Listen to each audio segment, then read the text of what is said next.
9h55, nós estamos de volta nesta quinta-feira para um papo sério.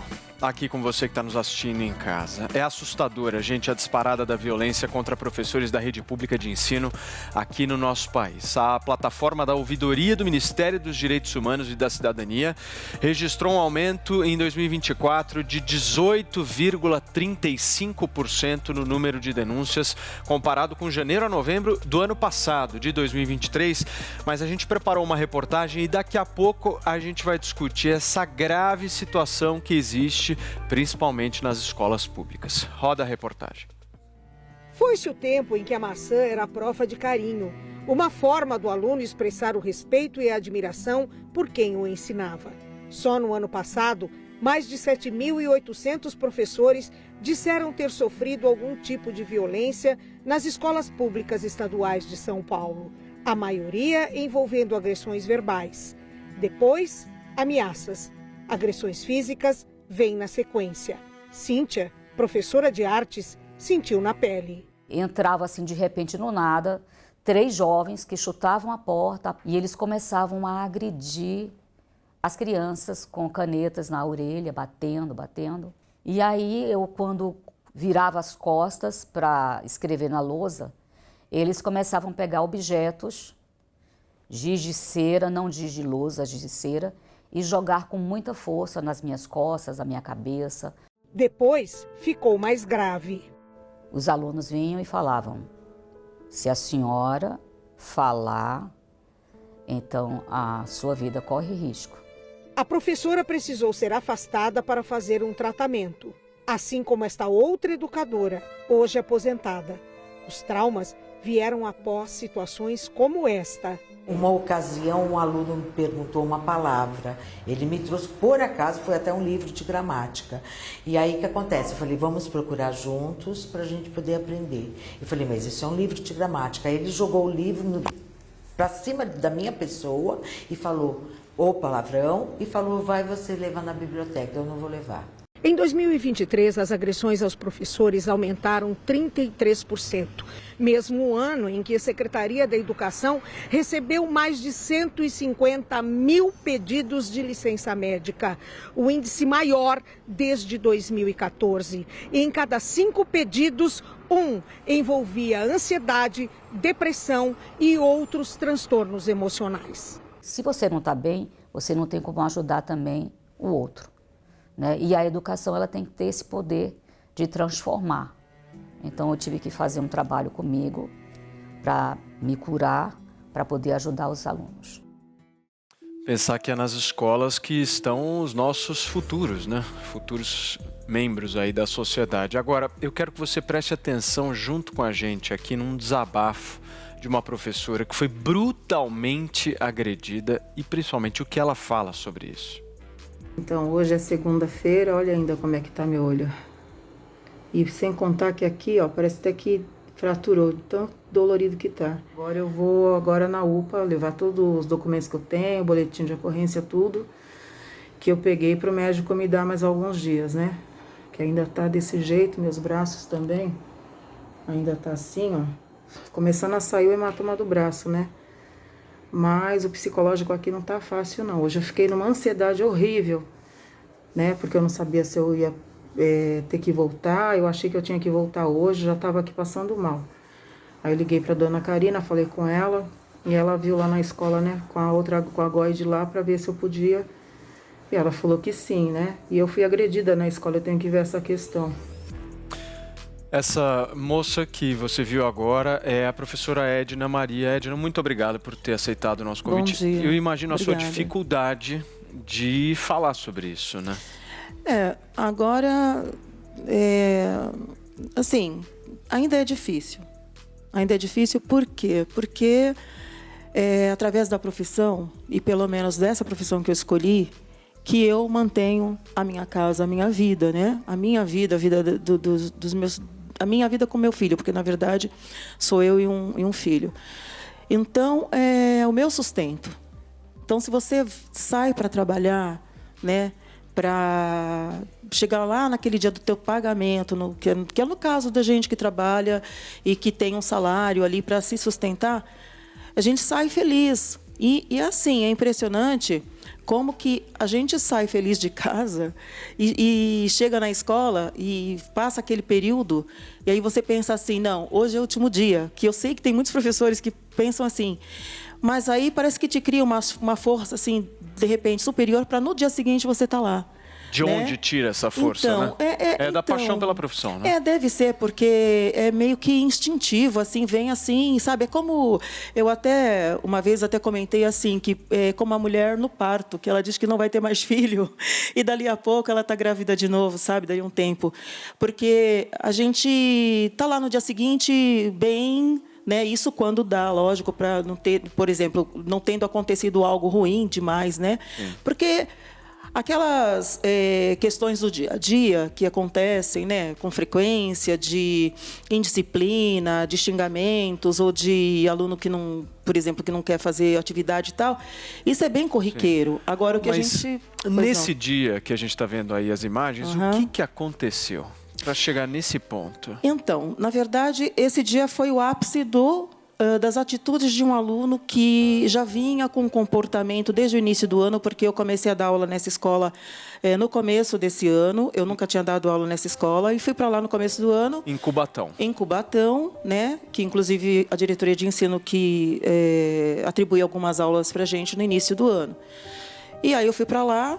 E desde o início das aulas a gente teve muito problema na escola, com vários alunos, mas problemas assim mais de indisciplina, de bagunça, de barulho, né, de ficarem no corredor, de não assistirem aula.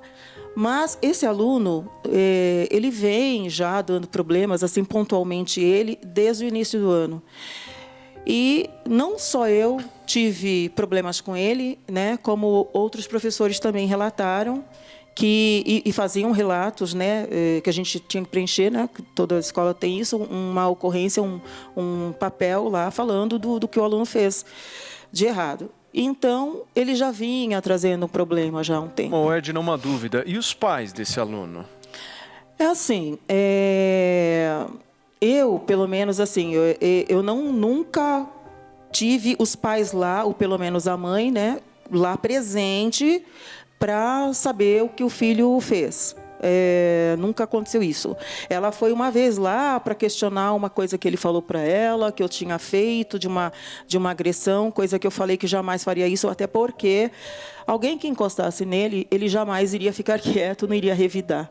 Mas eu passei várias situações, até de xingamento por ele querer estar numa sala trazendo um aluno que não era nem da nossa sala, que era aluno de outra série, de 6º ano para a sala de 9º ano, ele trazendo o aluno, e eu nem me reportava mais a ele. Sim. Eu já falava assim, quando eu tinha que falar alguma coisa, eu falava direto com outro aluno, por exemplo, que foi no caso desse, não nesse dia específico, mas antes, ele trazia um aluno para a sala e eu falei para o aluno, falei, olha, você não é dessa sala, você, por favor, pode sair. E fui fazendo ele sair, ele não gostou, ele me xingou, ele falou um monte de coisas. Ele tem o quê, 15 anos? 15 anos. 15 anos. E ele me xingou naquele momento, depois ele sentou, colocou os pés em cima da carteira com o celular na mão. Edna, né? Então foi um acumulado, desde o começo do ano, um processo. O que aconteceu nesse dia? Então, nesse dia... Ele te bateu? Isso tudo A questão é a seguinte, nesse dia, depois de várias coisas que ele já... Inclusive, uma outra ocasião, fora essa que ele me xingou, porque eu pedi para o outro menino sair, ele tentou me agredir e foi impedido, inclusive, por uma, que eu vou falar, inspetora de aluno, que é muito mais conhecido, né? Ele foi impedido por ela, porque eu queria fechar a porta da sala e ele não queria sair da porta. E colocou os 2 braços nos batentes da porta e não queria sair para eu fechar a porta. Falta de autoridade, disciplina ali, né? Então, não respeitando a autoridade do professor. E aí, nisso, justamente, nisso que eu pedi para ele sair, que eu queria fechar a porta, porque tinha muito barulho no corredor, ele se pôs na porta e se jogou para trás para eu não fechar a porta. Aí eu tive que chamar uma inspetora, que naquela época era outra, e pedir para ele sair. Nisso, ela teve que colocar o braço para ele não passar para me bater. Que era isso que ele queria. Bom, nesse dia exatamente, foi dia 24 de setembro... Agora? Agora, faz 2 meses. O que aconteceu? Era um dia que eu ia dar prova agora do bimestre, né, que era a última sala que faltava para eu dar prova, para fechar bimestre. E aí eu já tinha combinado com todos os alunos que ele não frequentava a aula, ele não ficava na sala. E nesse dia ele estava lá na sala e continuou. Tudo bem, jamais eu ia falar para ele sair ou não fazer a prova, né? Tanto que eu pedi a ajuda de uma aluna, de uma colega deles lá da sala, para me ajudar a distribuir prova. Antes disso, eu separei todas as carteiras, porque eles geralmente se agrupam, né? Ficam em grupinhos. E aí, como era prova, eu desfiz todos aqueles grupos e fui separando as carteiras, com eles me ajudando, tudo bem. Ele ficou sentado na primeira carteira aqui, que é de frente para a mesa do professor, que atrás do professor tem uma lousa. E isso, a colega entregou a prova junto comigo. Eu, depois de explicar a prova, o que era para fazer e tal, pedi para todos deixarem a prova ali antes de começar, para eu explicar, que também é uma coisa meio difícil, né? Eles já querem começar, então tudo bem. Então, eu expliquei para eles e tal. Pode começar, começaram. E esse aluno, especificamente, que estava sentado bem na primeira carteira, ele que decidiu fazer a prova, ele virou para trás e ficou conversando com o aluno que estava atrás dele. E o aluno já tinha começado a preencher a prova, só que ele nem tocou no papel, ele ficou conversando com o aluno virado para trás. Eu, para não me reportar a ele, porque já não falava com ele, eu já não me dirigia a ele por conta de várias agressões verbais que ele já tinha feito comigo, eu fui até o aluno que estava atrás dele e pedi, e falei, aliás, antes de eu chegar lá no aluno, eu falei para o menino, eu falei assim, olha, não pode ficar conversando, já começou a prova. Edna, independentemente, né, da situação, do coisa, é uma violência sem medida, Sim. né? Então, Sim. assim, eu queria exatamente que você narrasse, assim, se possível, Sim. O que ele... Como ele te bateu? Na verdade, ele não gostou que eu fui chamar. Primeiro, eu chamei a atenção do menino e ele me olhou assim, como dizendo, não estou conversando, que realmente não era ele. Aí eu fui, o que aconteceu? Eu fui do lado do menino e pedi para ele, então, afastar a carteira para sair da direção do menino, porque ele só queria ficar conversando com o outro. Bom, aí nisso ele já reclamou comigo que ele achou ruim. Eu falei para ele, só simplesmente falei para ele assim, falei, olha, se você não quiser fazer a prova, você pode levantar e pode sair da sala, tudo bem, não tem problema, deixa a prova aí e sai. Nisso ele já foi falando para mim que quem tinha que sair da escola era eu e me xingou. Quando ele falou um palavrão para mim, me xingando de uma profissão, aí eu falei para ele assim, olha, faz favor, sai da sala. Aí nisso ele falou, quem vai me tirar daqui? Que ninguém me tira daqui, não sei o que, eu fui pedir ajuda. E enquanto uma pessoa do corredor foi chamar alguém para tirar ele da sala, ele levantou e veio me peitar.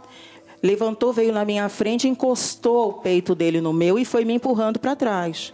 Nossa. Foi me empurrando até eu chegar na lousa. Quando eu cheguei na lousa, ele com as duas mãos... A única coisa que eu vi, naquele momento, foram só as duas mãos dele levantadas. Que aí foi na hora que ele me empurrou e eu caí em cima de uma lixeira e, para não bater o nariz no chão, que eu vi que eu ia bater de frente com o rosto no chão, eu virei de lado, que foi aonde... Nenhum aluno tenta separar nada? Não, porque os alunos ficaram assim... Acuados. Eles ficaram acuados, eles não tiveram reação. Até entendo, né, que naquele momento, inclusive até porque ele tinha uma fama de, sim. né, ou durão seja, da escola. Um covarde, né? Um covarde. Justamente. Mas a gente aqui trouxe a Mônica Passanante, que é psicopedagoga, para tentar nos ajudar a entender se é possível entender esse tipo de comportamento, né? E a pergunta que eu te faço, e os pais desse rapaz, qual é a responsabilidade? Exatamente. Essa questão com esse aluno já começou muito antes, já tinham várias reclamações de agressão, né? Esse menino já tinha um histórico. Então, onde estão os pais desse aluno, né? Esses pais já tinham que ser comunicados, já tinham que ter sido comunicados a respeito dessa ocorrência, né? Ela está desde o começo do ano na escola. Então, desde o começo do ano, ela vai sofrendo agressões verbais, psicológicas. Então, ela deveria, né, a escola já deveria ter entrado em contato com esses pais e conversado com eles. Mas não daria para a escola talvez expulsar o aluno ou não? Então, porque uma atitude dessa, né? Como é que você vai manter o aluno? Exatamente. O certo seria esse aluno, na primeira atitude dele, receber ali uma advertência, né? Isso é lei. Então, recebe uma advertência. Existe uma outra ocorrência, ele tem uma outra advertência. Na segunda advertência. E aí, existe uma regra que, na terceira advertência, esse aluno vai ser suspenso. E numa segunda suspensão, ele vai ser expulso. O aluno ele tem várias oportunidades de se regenerar.